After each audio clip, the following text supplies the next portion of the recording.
ఓం శ్రీ గురుభ్యో నమః. రవి బుధుల యొక్క కలయిక. రవి బుధుల యొక్క కలయికను మనం జ్యోతిష్ శాస్త్రంలో బుధాదిత్య యోగం అని శాస్త్రంలో చెప్పారు మనకి. అయితే ఈ బుధాదిత్య యోగం వల్ల ఏ విధంగా ఉండబోతుంది? రవి ఆరోగ్య ప్రదాత, ఉద్యోగకారకుడు, అలానే పితృకారకుడు, అలానే బుధుడు వ్యాపార పరంగా కానీ బుద్ధిపరంగా కానీ మరి బుధుడు ఒక మంచి శుభగ్రహంగా మన శాస్త్రం చెప్పబడింది. రవి బుధులతోటి ఏర్పడే యోగంలో ముఖ్యమైన బుధాదిత్య యోగం అంటే డెవలప్మెంట్ కానీ అభివృద్ధి కానీ వ్యాపారం కానీ ఒక స్టార్ డమ్ము కానీ ఒక స్టార్ స్టేటస్ రావాలంటే మనకి గజకేసరి యోగంతో పాటు బుధాదిత్య యోగాలు, లక్ష్మీ యోగాలు, చంద్రమంగళ యోగాలు ఇలాంటి యోగాలన్నీ కూడా జ్యోతిష్ శాస్త్రం ప్రకారంగా చెప్పబడ్డది. అలానే పంచమహాపురుష యోగాలు కూడా మంచి యోగాలనే ఉన్నాయి. అయితే ఇప్పుడు చెప్పబడేవి ఏంటంటే గోచారీత్యా చెప్పబడే విషయాలు. రవి తన సొంత రాశి రావడానికి సంవత్సర కాలం పడుతుంది. ఆ సొంత రాశిలో ఈ రవి బుధులు కలయిక ఒకటి. అలానే సింహరాశ్యాధిపతి అయిన రవి బుధుడితోటి సింహరాశిలో సంచారం చేయటం, అలానే బుధుడికి స్వక్షేత్రమైన కన్యారాశిలో రవి బుధుల యొక్క కలయిక అనేది జరిగింది ఇక్కడ. అంటే ఇక్కడ ఏదైతే ఈ రాశిలో సెప్టెంబర్ 17వ తారీఖు నుంచి 15 రోజుల పాటు రవి బుధుల యొక్క కలయిక. ఈ రవి బుధుల యొక్క కలయిక ఏ విధంగా ఉందో ఒక్కసారి మనం పరిశీలన చేద్దాం. అలానే ఇక్కడ కన్యారాశిలో రవి బుధుల యొక్క కలయిక అంటే బుధుడికి స్వక్షేత్రం. మనకు ఏదైనా సరే ఒక యోగం కలగాలంటే రవి బుధాదిత్య యోగం కలగాలంటే సింహరాశిలో కానీ అలానే కన్యారాశిలో కానీ విశేషమైన యోగాన్ని ఇస్తారన్నారు. అలానే మిథున రాశిలో కూడా రవి బుధుల యొక్క కలయిక కూడా చాలా మంచిదని శాస్త్రం చెప్పబడింది. కాబట్టి ఈ బుధాదిత్య యోగం అనేది ఈ 3 రాశుల్లో విశేషంగా చెప్పబడింది. అలానే ఇక్కడ మేషరాశిలో కూడా రవి బుధులు కలయిక అనేది చాలా మంచిదని కూడా జ్యోతిష్ శాస్త్రం చెప్పబడింది. అయితే విశేషంగా ఇప్పుడు రవి బుధులు సెప్టెంబర్ 17వ తారీఖు నుంచి 15 రోజుల పాటు కన్యారాశిలో సంచారం చేయడం వల్ల వివిధ రాశుల యొక్క ఫలితాలు ఏ విధంగా ఉన్నాయో తెలుసుకుందాం. వృశ్చిక రాశి వాళ్ళకి రవి బుధాదిత్య యోగం అనేది ఏ విధంగా ఉండబోతుంది, రవి బుధుల యొక్క కలయిక అనేది వీళ్ళకి ఎలాంటి మేలు చేస్తుందో ఒక్కసారి తెలుసుకుందాం. లాభస్థానంలో రవి బుధుల యొక్క కలయిక అంటే లాభాధిపతి అయిన బుధుడు, అలానే ఆ అష్టమాధిపతి లాభాధిపతి అయిన బుధుడు కలిసి వీళ్ళకి లాభంలో ఉంటాడు.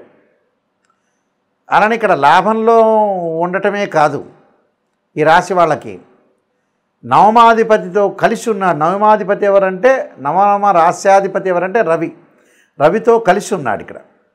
కాబట్టి రవి బుధులు యొక్క యోగం అనేది వృశ్చిక రాశి వారికి ఏకాదశ స్థానంలో 2 శుభగ్రహాలుంటే బుధాదిత్య యోగం ఫలిస్తున్న శాస్త్రం. మరి ఎలాంటి ప్రయోజనాలు కలుగుతాయి అంటే వాట్ ఈజ్ ద యూజ్ అనేది ఏ విధంగా ఉండబోతుందో చూసుకునేటట్టయితే సన్ ప్లానెట్ మెర్క్యూరీ ప్లానెట్ అనేది కంజంక్షన్ కావటం, అలానే 11th హౌస్లో ఉండటం వల్ల ఎలాంటి ఫలితాలు రిజల్ట్స్ ఏ విధంగా ఉన్నాయో తెలుసుకుందాం. ముఖ్యంగా 11వ స్థానం రవి వల్ల మంచి వ్యవహారాలు, ఆచార వ్యవహారాలు పాటించడం, హోదాకి తగినట్టుగా ఉండే అవకాశాలు ఉంటాయి. అలానే దైవ పుణ్య కార్యక్రమాల్లో పాల్గొన్న తీర్థయాత్రలు, నదీ స్థానము, సముద్ర స్థానము, పెద్దలకి ఏదైతే కార్యక్రమాలు చేయాలంటివన్నీ కూడా కార్యక్రమాలు చేయటం, పెద్దల యొక్క ఆశీస్సులు పొందే అవకాశాలు ఉంటాయి. విందులు వినోదాల్లో పాల్గొనే అవకాశం, ముష్టాన్న భోజనం చేసే అవకాశాలు, అలానే చేయి వృత్తి ఉద్యోగ వ్యాపారాల యందు అమితమైన గౌరవాన్ని, ధనలాభాన్ని, పాత బాకీలు వసూలు చేసే అవకాశాలు ఎక్కువ ఉంటాయి. కాబట్టి పై అధికారుల యొక్క మన్ననలు పొందే అవకాశాలు ఉంటాయి. శత్రువులు కూడా మిత్రులుగా పొందే అవకాశాలు ఉంటాయి. ఏదైతే మనం ఉద్యోగం వ్యాపారం చేస్తున్నామో పై అధికారుల యొక్క అవార్డులు, రివార్డులు, సన్మానాలు ఇలాంటివన్నీ వచ్చే అవకాశాలు ఎక్కువ ఉంటాయి. కాబట్టి కొన్ని మంచి పనులు అంటే ఎక్కువ పర్సెంటు, దాదాపుగా 98% ఈ వృశ్చిక రాశి వాళ్ళకి రవి బుధాదిత్య యోగం వల్ల వృత్తి ఉద్యోగ వ్యాపార రంగాల్లో అనుకూలంగా ఉండే అవకాశాలు ఒకటి ఉంటాయి. అంటే వాళ్ళు ఏదైతే వృత్తి చేస్తున్నారో సాటిస్ఫాక్షన్ అంటే సంతృప్తి కలిగే అవకాశాలు ఎక్కువ ఉంటాయి. కుటుంబంలో వారికి కూడా ఆరోగ్యపరంగా బాగుండటం, ఒకటి బంధుమిత్రులతో అనుకూలంగా ఉండటం, విదేశాలకు ప్రయాణాలు చేయటం, కీర్తి ప్రతిష్టలు తారాస్థాయికి బాగా పెరిగే అవకాశాలు ఉంటాయి. ఉద్యోగంలో జయము, అలానే ప్రభుత్వ కార్యక్రమాల్లో కూడా గతంలో ఏదైతే పనులు నిలిచిపోయా అవన్నీ కూడా జరగటం ఒకటి. ఆనందము ఉత్సాహంతో ఉంటాం. ధనధాన్య లాభం, ప్రయాణాల వల్ల కూడా లాభాలు కలిగే అవకాశాలు ఉంటాయి. అంటే మరింత డబ్బు అనేది రాకపోయినా కొద్ది వరకు గతం కంటే కూడా కొద్దిగా రవిబుధాదిత్య యోగం వల్ల కొంత మేలు జరిగే అవకాశాలు ఒకటి ఉంటాయి. అంటే ఉద్యోగ ధర్మంలో బాగుంటుంది, ఆరోగ్యపరంగా బాగుంటుంది, అన్నిటా సర్వత్రా విజయం లభించే అవకాశాలు బాగా ఎక్కువ ఉంటాయి.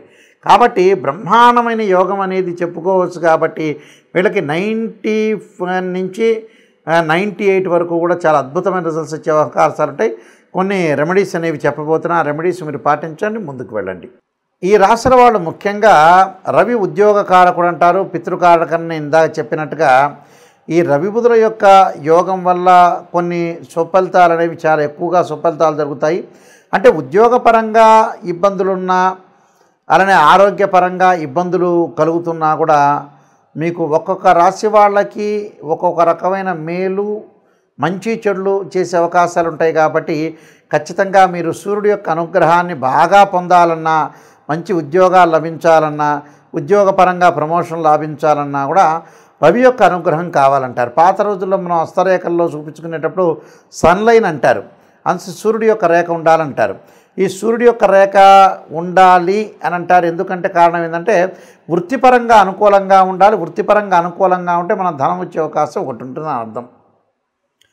దాన్ని మనం చూసుకునేటట్లయితే సూర్యుడు అనుకూలంగా లేకపోయిన వ్యక్తులు సూర్య నమస్కారాలు చేయటం, అలానే సూర్యుడికి సంబంధించిన హోమాలు చేయటం ఒకటి. మనకి నవగ్రహాల్లో సూర్యుడు ఉంటాడు. ఆదివారం రోజున సూర్యహోరని ప్రాతకాలంలో ఉంటుంది.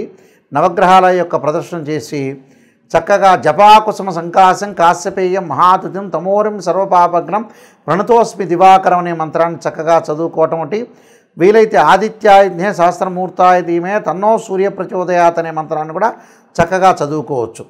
దాంతోపాటు బుధుడు వ్యాపారపరంగా అనుకూలం లేని వ్యక్తులు ఖచ్చితంగా నారాయణాయుధ్నే వాసుదేవాయ ధీమే తన్నో విష్ణు ప్రచోదయాత్ అనే మంత్రంతో పాటు ఓం యక్షాయ కుబేరాయ వైశ్రవణాయ ధనధాన్యాధిపతే ధనం ధాన్య సమృద్ధిమే దేహిమే దాపై స్వాహ అనే మంత్రాన్ని, కుబేర మంత్రాన్ని చదువుకోవటం వచ్చి, లేకపోతే ఓం కుబేరాయ నమః అనే మంత్రాన్ని కూడా చదువుకోవటం వల్ల కూడా మనకు అనుకూలంగా ఉంటుంది. ఖచ్చితంగా నేను చెప్పినవి ఈ రెమెడీస్ అనేవి మీరు పాటించండి.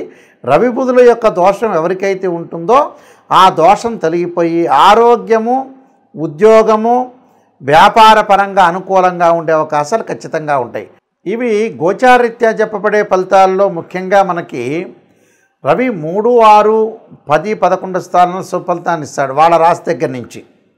బుధుడు వచ్చేటప్పటికి 2, 4, 6, 11 స్థానాల్లో బుధుడు మంచి ఫలితాన్ని ఇస్తాడు. ఎందుకంటే రవి యొక్క కారకత్వాలను కూడా మనం గమనించినట్లయితే ఉద్యోగానికి చాలా ఇంపార్టెంట్గా చూసుకుంటాం, బుధుడు వ్యాపారానికి చూసుకుంటాం. కాబట్టి వాళ్ళ జన్మరాశి నుంచి ఈ రాశిలో నేను చెప్పిన రాశుల్లో ఉంటే చాలా అనుకూలమైన ఫలితాలు జరిగే అవకాశం ఉంటుంది.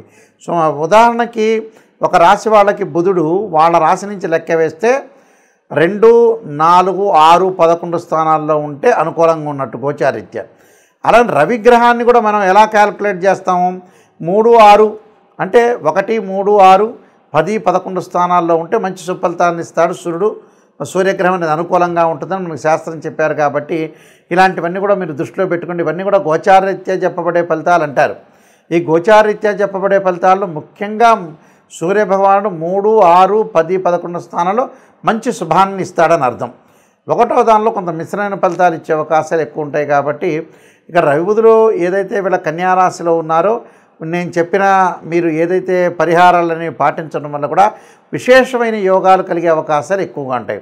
అలానే విష్ణు సహస్రనామ పాలన చేసుకోవటం అంటే, లలితా సహస్రనామ పాలన చేసుకోవటం, సూర్య నమస్కారాలు. ఆ సూర్య నమస్కారాల్లో కూడా ఓం సూర్యాయ గ్రహాయ స్వాహ అనే మంత్రాన్ని చదువుకోవాలి. అంటే ఓం ఆదిత్యాయ అంటే ఆదిత్యాయ సోమాయ మంగళాయ చ బుధాయ చ గురు శుక్ర శనిభ్యచ్చ రాహవే కేతు అనే మంత్రాన్ని చదువుతో పాటు చదవటంతో పాటు ఓం సూర్యాయ స్వాహ అనే జిల్లేడు సమిధలతో హోమం చేయటం, ఎమ్మటే సూర్యగ్రహ ఇదన్నోమ అనే మంత్రాన్ని కూడా చదువుకోవాలి. అంటే ఏదైతే మంత్రం అనేది స్వాహాకారం చెప్పి త్యాగం చెప్తారు ఇదన్నోమ అని, ఆ మంత్రాలు మనం ఏదైతే విశేషంగా ఆదివారం రోజున ఓం సూర్యగ్రహాయ స్వాహ అని ఆజ్యం వెయ్యాలి జిల్లేడు సమిధల మీద. ఓం సూర్యగ్రహాయ ఇదన్నవమ అనే మంత్రాన్ని కూడా చదువుకోవటం వల్ల కూడా మీకు మంచి జరిగే అవకాశాలు. అంటే ప్రతిరోజు కూడా ఒక 5 నిమిషాల పాటు సూర్యుడి యొక్క హోమం చేయండి, సూర్య నమస్కారాలు చేయండి. దానివల్ల విశేషమైన ఫలితాలు జరగాలని ఆశిస్తూ, మీకు పరమేశ్వరుడి యొక్క కరుణాకటాక్షం ఉండాలని ఆశిస్తూ, సర్వే జనా సుఖినో భవంతు.